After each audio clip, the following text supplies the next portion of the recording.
આજે ભાભર તાલુકા કોંગ્રેસ સમિતિ આયોજિત તાલુકાની કારોબારીની મીટિંગ ભાભર લોકનિકેતન બોલાવી। એમાં વર્તમાન સમયમાં જે જિલ્લા અને તાલુકા પંચાયતની ચૂંટણી આવે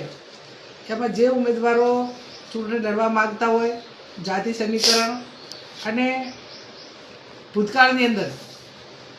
અનેક વખત જ્યારે જ્યારે ચૂંટણી લડ્યા ત્યારે ભાભર તાલુકાની અંદર કોંગ્રેસ જીતી ગઈ અને આ વખતે પણ જિલ્લા તાલુકા પંચાયત જે 3 જિલ્લા પંચાયત છે 18 તાલુકા પંચાયત છે અમે બધા આગેવાનો સાથે મળીને જાતિ સમીકરણના આધારે ઉમેદવારો તૈયાર કરશું અને જ્યારે પણ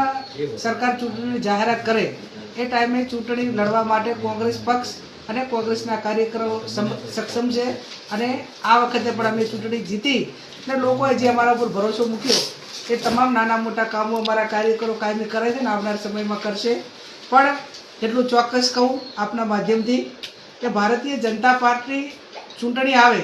ત્યારે અનેક વખત વાયદા આપે છે અને જાહેરમાં કહે છે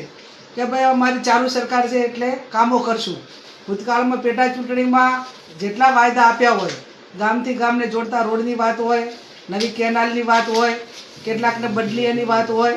તો અનેક વખત કાયદો અને વ્યવસ્થાની વાત હોય તો આ તમામ કામો જે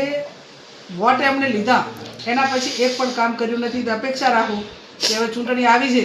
તો ગામમાં જે લોકો ભાજપના લોકો થાય વોટ માગવા માટે એ ટાઈમે એમના ગામમાં જે જાહેરાતો કામની કરી એ કામની ઉઘરાણી કરે એવું પણ આપણા માધ્યમથી આપણી પાસે અને ગામના લોકો પાસે અપેક્ષા રાખું।